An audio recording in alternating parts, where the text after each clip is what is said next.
Là que Dieu nous a appelés à nous aimer les uns les autres. Parce que sans amour, nous ne pouvons pas plaire à notre Dieu et à notre Papa. Que Dieu vous bénisse.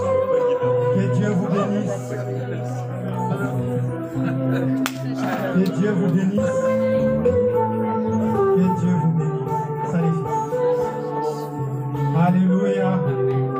Que le nom de Jésus soit élevé. Alléluia.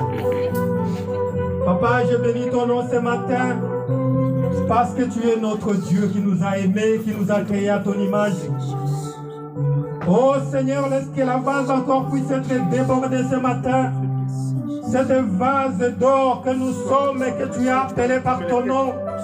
Laisse que ta grâce encore, Seigneur, oh Seigneur, soit répandue sur ceux-là que tu as appelés par ton nom. Nous sommes les fruits de tes entrailles. Parce que sans toi, nous ne sommes rien. Sans toi, nous ne pouvons rien. Sans toi, nous sommes incapables, ô Éternel, notre Dieu. Laisse que ce matin, les cieux s'ouvrent sur nous encore pour répandre cette langue de bénédiction sur chacun de tes enfants, ô Seigneur, qui sont venus devant ta présence, Dieu Tout-Puissant. Papa, nous ne sommes rien sans toi. Nous ne pouvons rien sans toi. Tout ce que nous avons, nous l'avons que de toi. Et sans toi, nous ne pouvons rien, Papa. Accomplis ta promesse à ton peuple que tu as appelé par ton nom.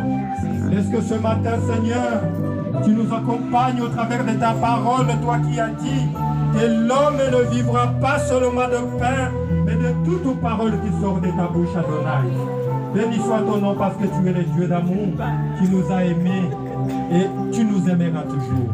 Au nom puissant de Jésus-Christ de Nazareth, nous t'avons ici prié, nous te disons merci Seigneur Jésus. Alléluia. Alléluia.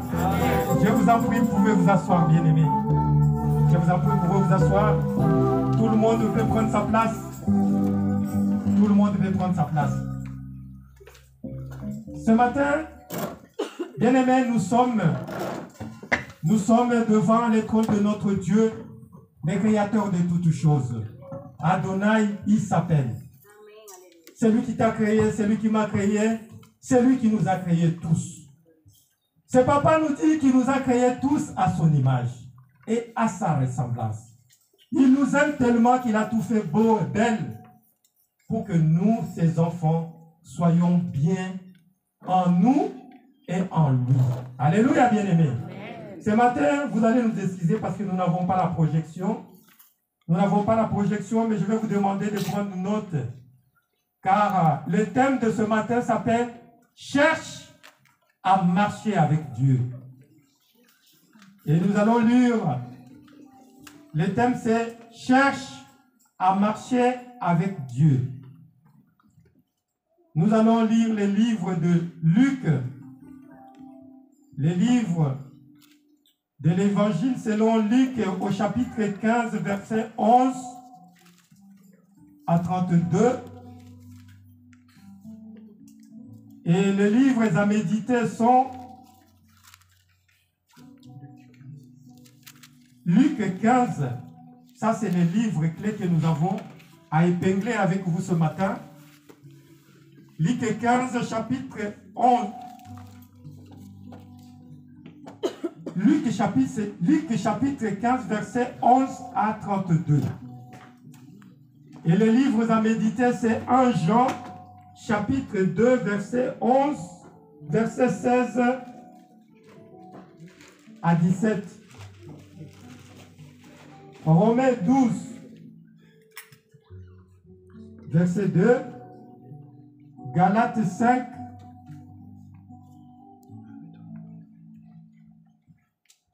donc notre thème, comme que Dieu bénisse son serviteur, le thème c'est « Cherche à marcher avec Dieu ».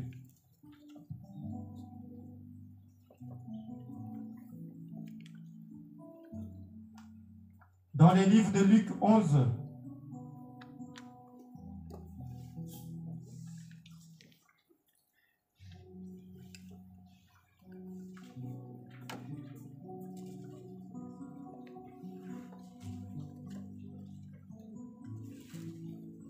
Luc 15, 11, 32. Et la méditation est basée sur 1 Jean 2, 16 à 17. Et Romains 12, 2, plus Galates 5, 16. 1 Jean combien? 1 Jean 2, 16, 17.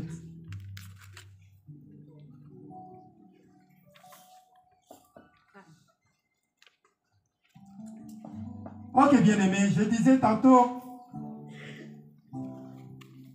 que toi et moi, nous avons été créés par notre Dieu. Nous avons été créés par notre Dieu. Ce Dieu-là, il s'appelle Adonai. Il s'appelle le Dieu Tout-Puissant. Il s'appelle le Dieu capable. Capable, en toutes circonstances, il est capable. Capable de guérir, capable de donner la vie, capable de mettre l'homme à l'aise, capable d'amener à la victoire, capable de donner la joie. C'est ce Dieu-là, ton Père et mon Père. Il a tout créé parce qu'il nous aime. Parce qu'il nous aime. C'est un papa responsable. Notre Père n'est pas irresponsable. Si tu es là sur cette terre, sur cette planète des vivants, c'est parce que Dieu l'a voulu. Tu n'es pas là par tes propres forces. Tu n'es pas là par tes mérites, mais tu es là parce que Dieu a voulu que tu sois là. Et il a tout pourvu pour que tu sois là. Bien-aimés, si nous regardons le monde dans lequel nous vivons aujourd'hui, le monde vient de loin. Le monde vient de loin. Le monde n'a pas commencé avec toi. Le monde n'a pas commencé avec nos pères. Le monde n'a pas commencé avec nos ancêtres. Le monde vient de loin. La Bible nous parle qu'il y a eu un Adam et Ève dans un jardin. C'est loin, bien-aimé. Ce n'est pas aujourd'hui que le monde a commencé. Le monde tel que nous le voyons, c'est beau. Il est beau. Il nous plaît. Oui, il nous plaît. Mais malgré qu'il nous plaît, bien-aimé, et tout ce que nous voyons, le monde,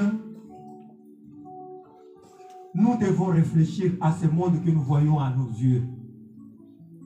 Nous devons réfléchir à nos yeux. Dans ce monde que nous voyons, avant toi, il y a eu d'autres peuples qui ont vécu dans ce monde. Il y a eu des rois, il y a eu des reines, il y a eu des princes, il y a eu des princesses qui ont vécu dans ce monde. Il y a eu de nombreux peuples. Des milliers de peuples ont vécu sur cette planète dans laquelle nous sommes. Et en vivant sur cette planète, bien-aimée, ils ont connu tout. Ils ont connu tout. Les réussites, les échecs, ils ont connu les maladies, ils ont connu aussi la mort. Ils étaient en bonne santé comme toi et moi. Ils ont vécu dans le plaisir de ce monde. Ils ont eu tout ce qu'ils pouvaient dans ce monde. Bien-aimés, mais ces gens-là, ils ne sont plus de ce monde. Ils n'existent plus. Mais, il y a un seul homme. Celui-là qui s'appelle ton Père et mon Père. Le Dieu Tout-Puissant Adonai. Lui, c'est lui qui a appelé ce peuple à vivre sur cette planète. Mais ils ne sont plus de ce monde. Mais lui, il reste le même. Hier, aujourd'hui et éternellement, il est toujours vivant. Il demeure le même et il demeure éternel. Nous sommes là, toi et moi, bien-aimés. Demain aussi, nous ne serons plus ici, sur cette planète de vivants. Nous devons garder ça à notre esprit, que nous sommes des passants sur cette planète. Et nous ne devons pas nous y tromper.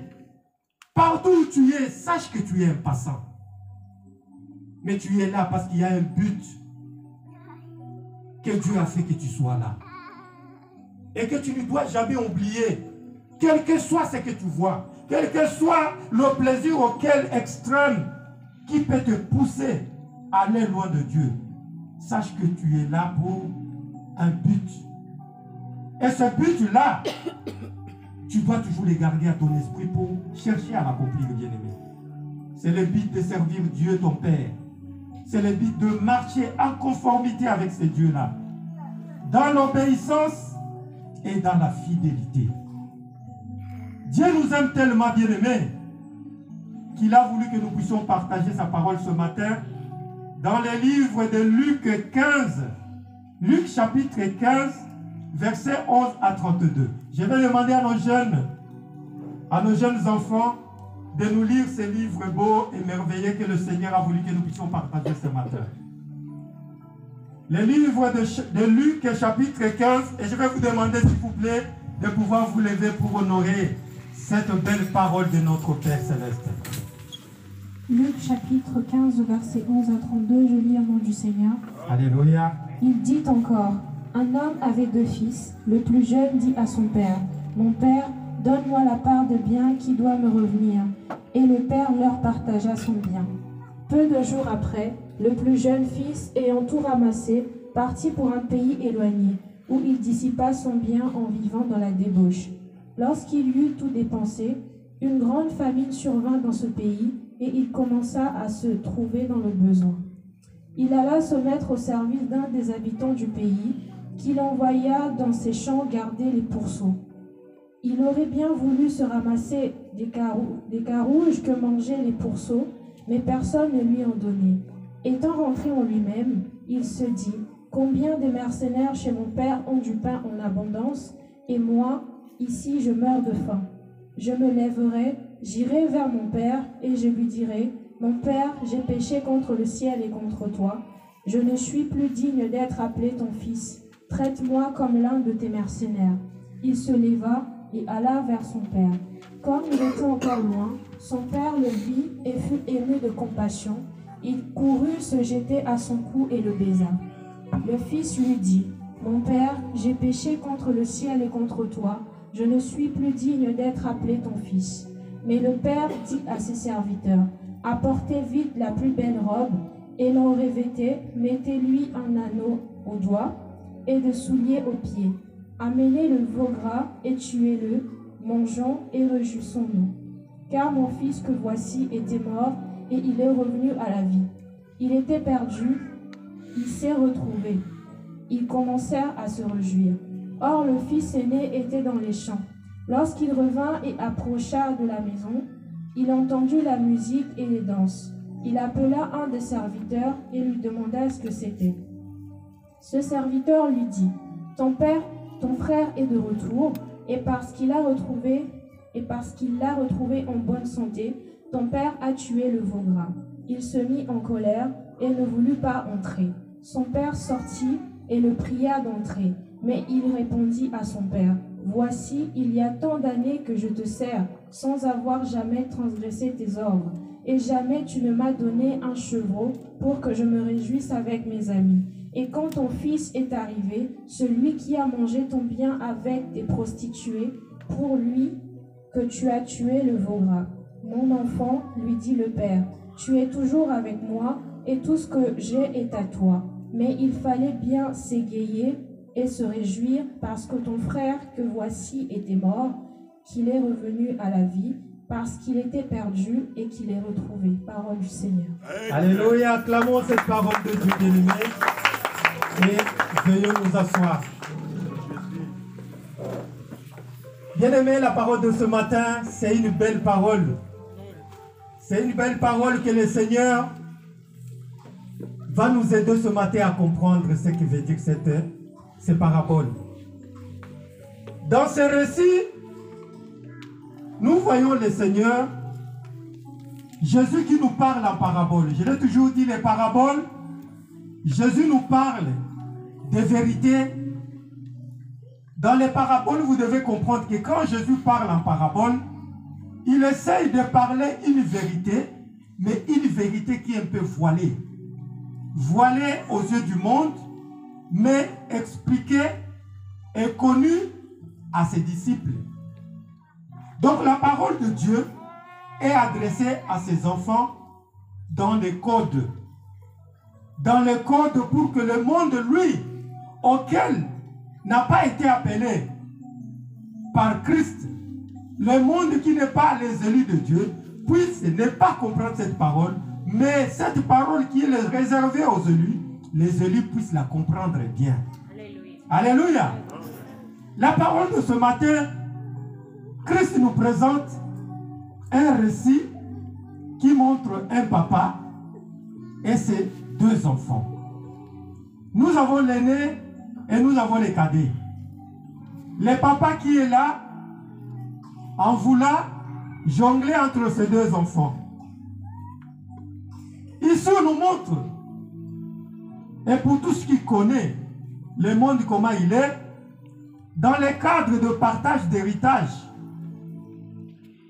c'est le papa en mourant qui laisse un testament pour pouvoir partager l'héritage à ses enfants. Mais ici, ce qui est paradoxal, c'est que il y a un enfant qui demande l'héritage à son papa tout en étant vivant. Ça n'existe pas, bien-aimé. Ça n'existe pas. Le partage d'héritage se fait quand le papa n'est plus. Mais ce fils cadet, lui, il demande l'héritage du vivant de son papa. Que papa donne-moi ma part d'héritage. Parce que moi, je vais m'en aller. En considérant les demandes d'héritage de cet enfant et de ses fils, c'est comme si ce fils considérait que son papa n'existe plus. C'est comme s'il était déjà mort pour pouvoir demander la part d'héritage. Mais dans les trois personnages qu'on nous parle ce matin, bien-aimés, les trois personnages, comme c'est un langage que je disais tout à l'heure, qui est le parabole, les papas représentent notre Dieu. Les deux fils, les cadets et l'aîné, représentent les deux sortes de peuples qu'on peut retrouver dans la maison de Dieu. Alléluia, bien-aimés. Les deux personnages qu'on retrouve dans la maison de Dieu, là où nous sommes assis. Dans la maison de Dieu, il y a des aînés. Aînés spirituellement. Quand on parle d'aînés dans la maison de Dieu, on parle d'une personne mature qui a la maturité spirituelle de comprendre la parole de Dieu. La maturité spirituelle veut dire l'obéissance, la fidélité. À qui? À Dieu notre Père. La soumission. À qui? À Dieu notre Père. C'est ça qu'on appelle aimer. Mais quand on parle du cadet, un cadet dans la maison de Dieu bien-aimé symbolise l'immaturité spirituelle. Ça veut dire qu'il y a quelqu'un qui est à l'église, mais qui n'a pas encore grandi. L'immaturité spirituelle qui est symbolisée par la désobéissance, l'infidélité et la manque de soumission. Ces deux personnes, nous les avons dans l'église. Mais dans un premier cadre, nous allons parler de qui? Du cadet. Bien-aimé, un cadet dans l'église, comme cet enfant qu'on vient de nous dire, il vient dans l'église juste pour prier. Lui, il a compris qu'à l'église, je peux aller prier. À l'église, je peux aller tout avoir. Dans mes besoins, je cherche un mariage, je vais aller à l'église. Je cherche les enfants, je vais aller à l'église. Je cherche à avoir quelque chose, on me dit qu'en venant à l'église, je peux tout avoir. Donc, il commence à venir à l'église. Quand il est à l'église, il ne comprend pas du tout ce qu'il est venu faire à l'église. il est là, il suit le rythme de ceux qui sont là, mais il ne comprend pas réellement ce qu'il est venu faire ici à l'église. Quand on est cadet. Mais ce que je voudrais dire bien aux cadets, ceux qui viennent à l'église, c'est que quand tu es à l'église, tu ne dois pas seulement venir à l'église parce que tu as besoin. Tu as besoin de biens matériels. Notre Dieu, comme le récit vient de le dire, c'est un Dieu riche. Notre papa, dans sa parole, il nous dit que l'or et l'argent lui appartiennent. Tout est à lui. Tout ce que nous voyons et tout ce que nous ne voyons pas lui appartient. Ça veut dire, auprès de notre Dieu, chaque enfant a des devoirs, a des droits et il a des devoirs. Tu as des droits et tu as des devoirs à faire. Tu ne dois pas être seulement là parce que tu as besoin de quelque chose, bras croisés, à l'église, je m'assois, je chante, je danse, je rentre chez moi, j'attends. Et je donne même la durée à notre Dieu, que je suis à l'église parce que je suis venu chercher le mariage. Le mariage, je suis à l'église, je donne à Dieu la durée d'obtenir ce mariage. Seigneur, je suis là, je vais prier pendant 2 mois, 5 mois, 1 année. Si je ne trouve pas les mariages, je m'en vais. Je vais m'en aller. Ça s'appelle les cadets. Quand tu as des droits auprès de ton père, tu dois savoir que tu as aussi des devoirs à accomplir. Et ce sont ces devoirs qui débloquent nos droits auprès de notre Dieu bien-aimé. Tu ne dois pas oublier que les droits que tu as auprès de ton père sont débloqués par les devoirs que tu as à accomplir auprès de ton père. Les devoirs, c'est quoi? Les devoirs, c'est l'obéissance à ton père. Les devoirs, c'est quoi? Les devoirs, c'est la soumission à ton père. Le devoir, c'est quoi? Le devoir, c'est l'écoute de la parole de ton père. Qui sont quoi? Qui sont les commandements de notre Dieu. Dieu nous a donné des règles à suivre.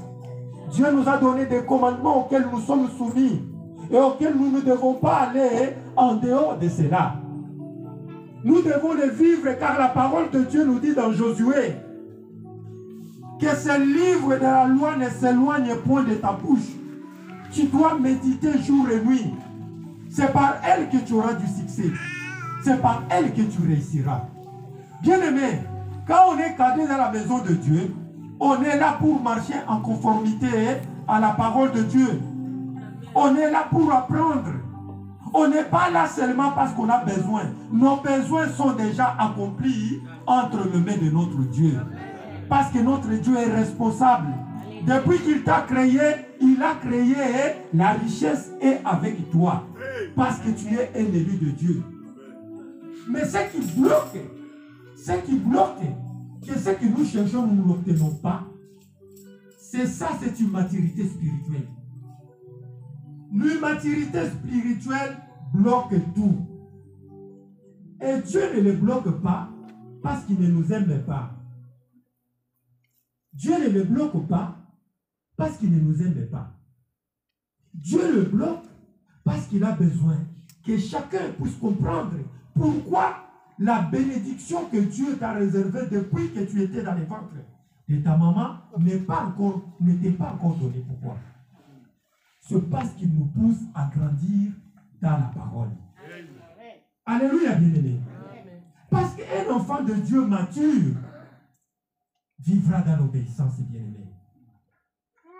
Un enfant de Dieu qui grandit, il comprend que je suis à l'église parce que je dois honorer le nom de mon Père.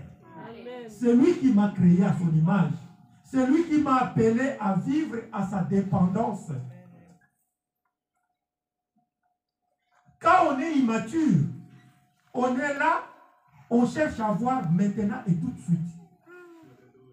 Et une fois qu'on a, On s'en va. Bien-aimés, combien de gens ont déserté l'assemblée de Dieu parce qu'ils ont été bénis? Nous en avons beaucoup de témoignages. Des gens qui sont venus dans la présence de Dieu, chercher une bénédiction, et une fois l'obtenue, ils sont partis. Ils sont partis. Partis comme cet enfant que nous venons de lire, les cadets. Son père lui donne sa part de richesse. En obtenant sa part de richesse, il s'en va. Il s'en va où? La Bible nous dit il est parti loin. Loin, ça veut dire loin de la présence de Dieu. C'est quelqu'un qui est parti pour ne plus être dans la présence de Dieu. Ça veut dire pour lui, la bénédiction, c'est un synonyme de quoi? De s'en aller. Quand on a une bénédiction, Dieu n'a plus de sens dans sa vie. Loin, ça veut dire, quand je suis béni, la présence de Dieu ne me dit absolument rien. Non, bien-aimé. Dieu ne nous bénit pas pour nous séparer de lui. Amen. La vérité. Si Dieu nous bénit, c'est pour que nous puissions nous accrocher à lui. Alléluia. La bénédiction que toi tu as maintenant ne suffit pas que Dieu a fini de te bénir. Non. C'est juste un petit peu de la part de ce que Dieu t'avait réservé, de l'héritage que tu as auprès de lui. Il a juste paix de bloquer, et le paix qu'il a donné, tu t'es vu que tu es riche et tu es parti loin de ton père. Bien-aimé, nous voyons comment est-ce que cet enfant est parti vivre de la richesse que son père lui a donnée. Tant de fois la bénédiction nous écarte de Dieu. Tant de fois la bénédiction nous isole de Dieu. Parce que quand on est béni, on se croit au-dessus de tout. On se croit au-dessus de tout faire. On se croit au-dessus que tout nous est permis. Non, bien-aimés. Dieu nous bénit pour que nous soyons toujours sous ses gardes. Dieu nous bénit pour que nous soyons toujours dans la soumission de sa parole. Aujourd'hui, nous voyons les riches du monde. Nous voyons des gens qui ont des richesses. Nous voyons des gens qui ont tout. Bien-aimés, si nous regardons la vie de ces gens-là, la majorité disent que Dieu n'existe pas. Ce n'est pas cette richesse que Dieu veut nous donner. Dieu veut nous donner le pain qui nous suffit en gardant notre relation auprès de lui. Alléluia, bien-aimé. Le pain que tu as, la Bible nous dit, vaut mieux manger un morceau de pain sec avec la paix que manger le viande avec des tumultes, bien-aimés. Le pain que Dieu peut te donner peut suffire à te donner de la joie éternelle, bien-aimé. Le cadet est parti. La vie qu'il a menée, c'est la vie de désordre. On nous lit qu'il a mené une vie de débauche. Il a tout gaspillé. Tout gaspillé. Combien sont ceux-là qui ont été bénis par Dieu, sont partis loin de Dieu et se sont retrouvés mes vies d'aujourd'hui? Ils se retrouvent, beaucoup étaient des pasteurs, beaucoup étaient des serviteurs, des servantes de Dieu qui servaient dans la présence de Dieu. Une fois qu'ils sont partis dans le monde, nous connaissons leur sort aujourd'hui. Nous connaissons leur sort aujourd'hui. La bénédiction que tu cherches, Dieu nous dit qu'il ne nous la refuse pas, mais il veut que nous puissions accéder à la maturité spirituelle. Heureusement, les cadets, si nous voyons son parcours, il est parti loin. Il s'est retrouvé dans les demi-nues. Et ces demi-nues lui a poussé à comprendre qu'il a commis une erreur. Et dans son erreur, il s'est dit non, je dois retourner auprès de mon père. Parce que là, au moins, j'avais de la nourriture. Mais ici, je me retrouve dans les demi-nues totales. Je suis en train même de manger la nourriture de cochon. La nourriture de pourceau. Ça veut dire que c'était un enfant qui était dans l'impureté totale. Il ne pouvait plus, dans la prière, accéder à son père, que le père puisse l'écouter. Bien aimé, le péché nous empêche de pouvoir parler à notre père. Les péchés nous isolent de notre Dieu. Les péchés font que le ciel soit fermé pour nous dans la prière. Tu peux vivre dans le péché, mais à chaque fois que tu vas prier, sache que Dieu n'écoute pas la prière du pécheur. Cet enfant avait la grâce. La grâce au moins de penser que non, je me suis isolé de mon Père. Mais la plupart des gens, quand tu te retrouves dans le monde, loin de Dieu, c'est difficile de pouvoir revenir. On a honte. On a du mal à revenir auprès de notre Dieu. Mais lui au moins avait de la grâce de songer à revenir auprès de son Père. Parce qu'il savait que loin de Dieu, il n'y a pas la vie. Loin de Dieu, on est mourant. Loin de Dieu, on est perdant. Loin de Dieu, on est démuni de tout bien-aimé. Mais ce matin, dans la parole de ce matin, je vais en même temps donner conseil à nos enfants, à nos jeunes qui sont devant nous. Cet exemple doit vous servir. Doit vous servir à comprendre que quand on est immature, on a besoin de ses parents. Ses parents pour accéder à la connaissance. Le monde que vous voyez, nous, vos parents, si Dieu nous a mis devant vous, c'est pour que nous puissions vous donner l'essentiel de ce qui concerne ce monde que vous voyez. Le monde ne pardonne pas. Le monde, c'est comme un champ de bataille. Tu y vas sans avoir de la maturité, tu es complètement perdu. Aujourd'hui, nos enfants n'ont plus de repères. Aujourd'hui, nos enfants sont perdus parce qu'ils se retrouvent dans le monde et se retrouvent confrontés à ceux-là qui sont déjà perdus et les contaminent leur perdition. Nos enfants se retrouvent plongés dans la prostitution. Nos enfants se retrouvent plongés dans la drogue. Nos enfants se retrouvent plongés dans l'alcool. Bien aimé, cette vie ne plaît pas à Dieu. Vous devez accéder à la maturité. Et la maturité pousse par comprendre la parole de Dieu. La parole de Dieu nous dit à vous les jeunes d'obéir à vos parents. Honore ton père et ta mère. C'est le seul commandement qui est accompagné d'une bénédiction. Honore ton père et ta mère en fait que tes jours soient prolongés sur cette terre des vivants. Ça veut dire bon nombre des enfants aujourd'hui n'accèdent pas à l'âge adulte, meurent tôt parce qu'ils manquent l'obéissance à leurs parents. Le monde va mal. Et le seul remède pour cela, c'est Jésus-Christ de Nazareth. Nous devons le mettre dans notre vie et l'enseigner à nos enfants pour que demain nous puissions avoir des enfants modèles, capables de confronter le monde. Car Dieu nous a appelés à cela. La connaissance de sa parole. Nous devons l'enseigner à nos enfants de génération en génération. Nous voyons ici l'aîné. L'aîné, lui, il reçoit la bénédiction bien-aimée. Mais l'aîné réfléchit parce que la maturité pousse à la réflexion, bien-aimé. Quelqu'un qui est mature doit réfléchir avant d'agir. Quelqu'un qui est mature vit dans l'obéissance. Il est fidèle. Il contrôle ses actes. Il ne se laisse pas aller à n'importe quoi. L'aîné, il reçoit sa part d'héritage. Mais il réfléchit. Il réfléchit en lui parce qu'il a la connaissance de la parole. Il a la connaissance de la parole. L'aîné réfléchit, il sait que la Bible nous dit que nous ne pouvons rien faire sans notre Père. La Bible nous dit qu'en marchant avec notre Dieu, notre Père, nous irons de gloire en gloire.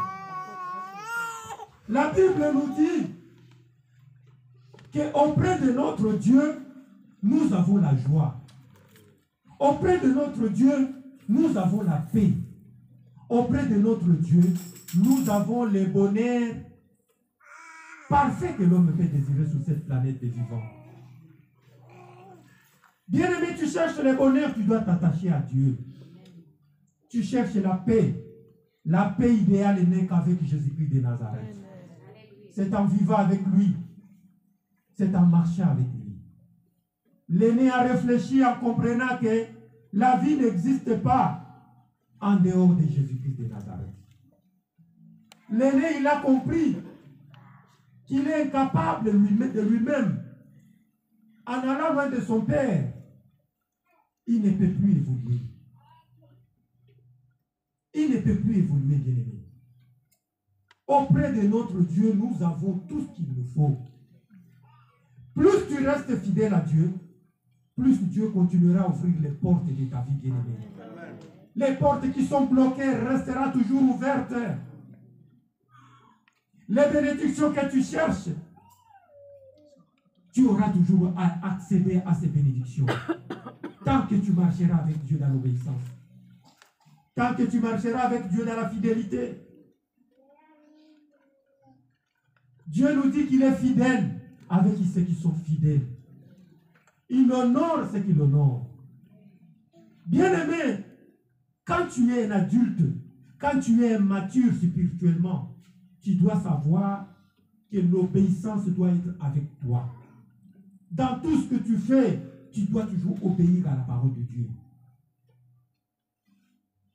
Les enfants qui ont toujours obéi à la parole de Dieu sont toujours partis de gloire en gloire. Ce qui bloque la bénédiction, c'est la désobéissance et l'immaturité spirituelle. Accédons à la connaissance, bien-aimé, la connaissance de la parole de Dieu qui t'aidera à devenir ce que Dieu voudrait que tu sois. La richesse, c'est bien, mais la richesse égare beaucoup de gens. Quand on n'a pas la maturité. Combien de gens aujourd'hui,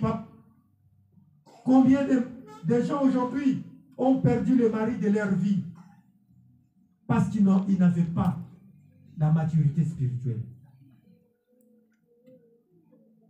Combien de hommes aujourd'hui ont perdu les femmes de leur vie parce qu'ils n'avaient pas la maturité spirituelle?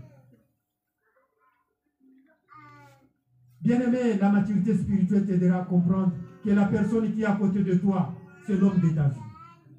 La maturité spirituelle t'aidera à comprendre que la femme qui est à côté de toi, c'est la femme de ta vie. La maturité spirituelle t'aidera à comprendre que ma vie ne dépend que de Dieu. La maturité spirituelle t'aidera à comprendre que ce que je cherche, je ne l'ai qu'auprès de notre Dieu, qu'en marchant avec lui. Tu as beau chercher les enfants, mais celui qui donne les enfants, c'est Dieu. Tu as beau chercher l'argent, celui qui donne l'argent, c'est Dieu.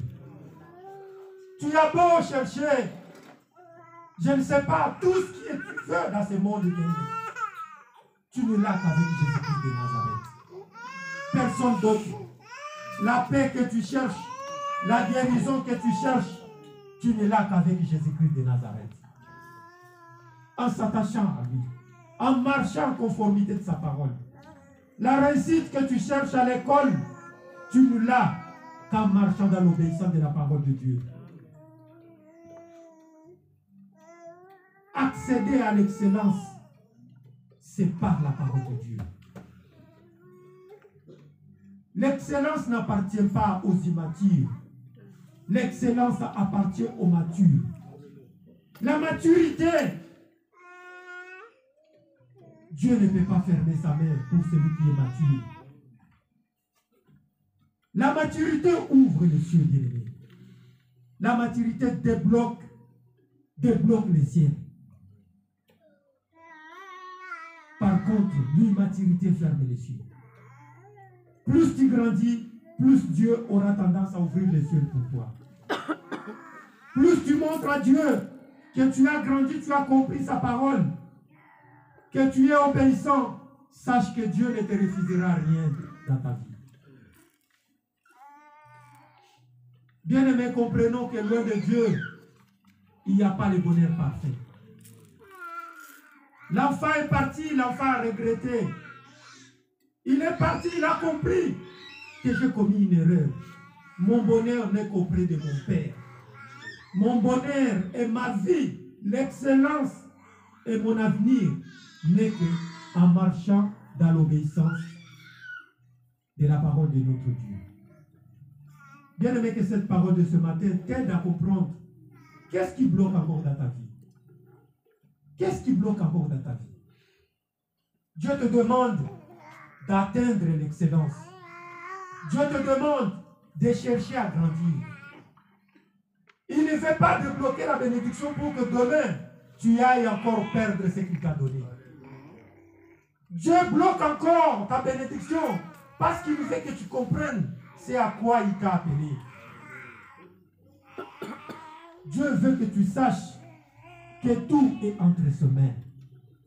Et rien n'est possible avec lui. La Bible nous dit que tout est possible avec Dieu.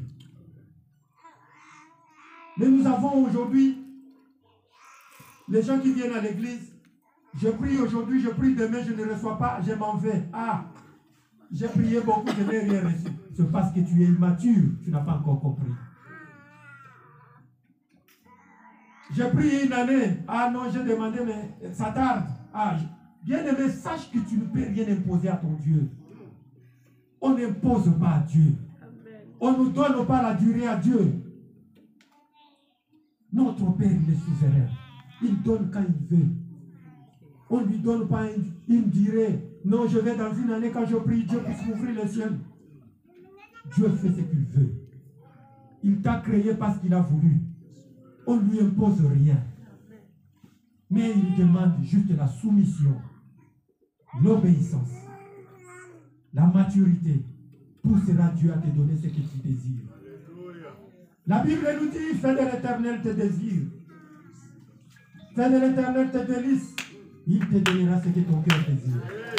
Tant que tu n'as pas encore fait de Dieu tes délices, sache que ce que tu désires prendra du temps, bien aimé. Que Dieu bénisse sa parole de ce matin et nous pousse à l'excellence. Alléluia.